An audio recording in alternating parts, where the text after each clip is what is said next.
Hi, I'm Dave, and if you use a banned substance or cheat in any form, should you be amongst the greatest to ever do something? Today I'm here to persuade you guys to modify the Baseball Hall of Fame system, which currently allows players who have used performance-enhancing drugs, namely steroids, they're allowed still to be in the Hall of Fame. And I believe, as a form of cheating, it shouldn't be allowed. And these players shouldn't be on the ballot at all. There's a lot of players that go about the game the right way. Baseball includes like 800 some players, if you include minor leagues and stuff like that. And there's a lot of players that do it the right way. They work hard to get where they are.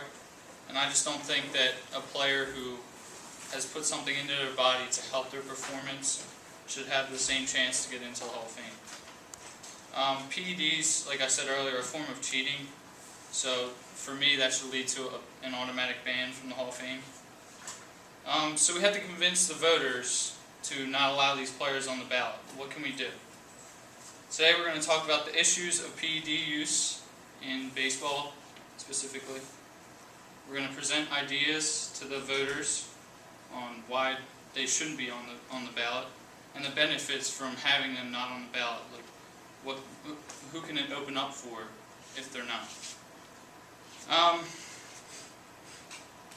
As shown on this PowerPoint, or the slide,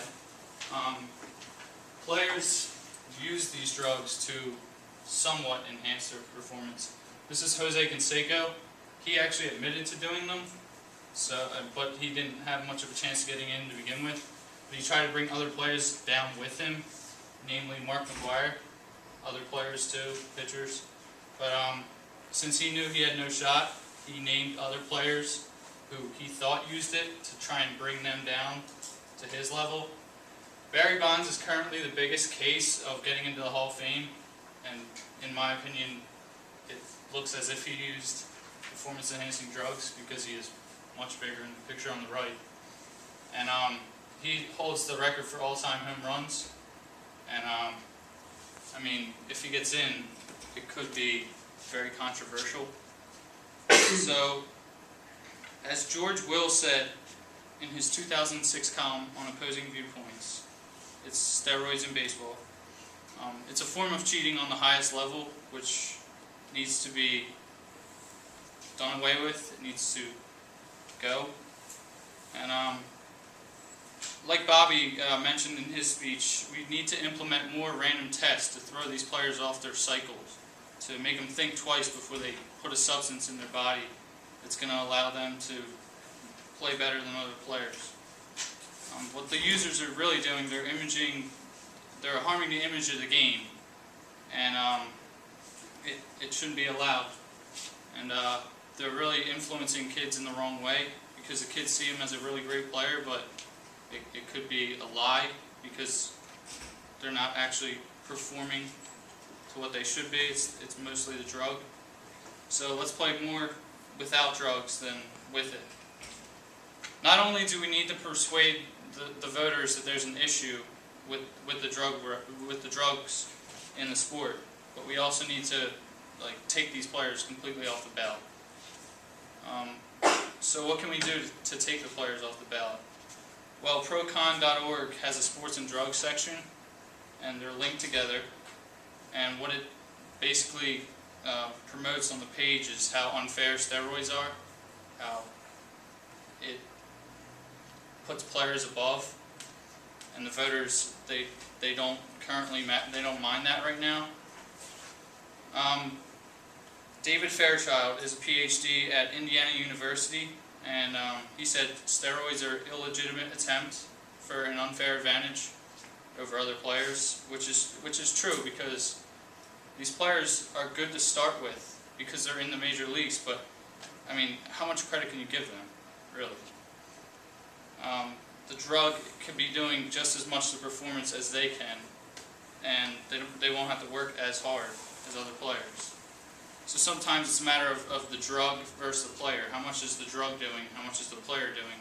And how much credit can you give the player? Sometimes you just feel like the drug should be in the Hall of Fame rather than the player, right? Lastly, we need to let the voters know about the benefits of having these players off the ballot and giving other players chances.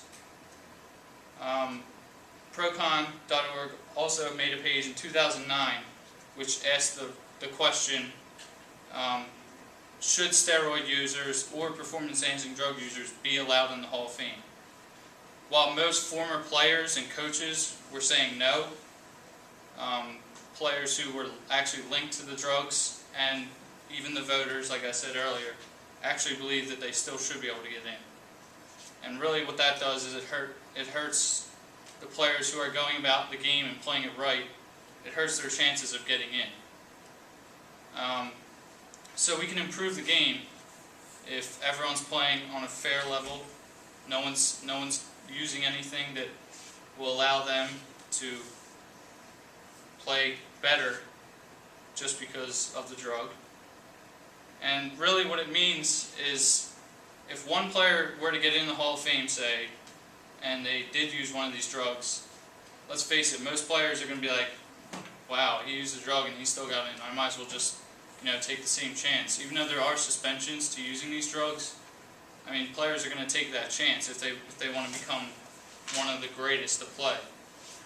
So really what that does is it ruins the integrity of the game. It ruins the competition that's been around for a long time now. Baseball's over 100 years old now.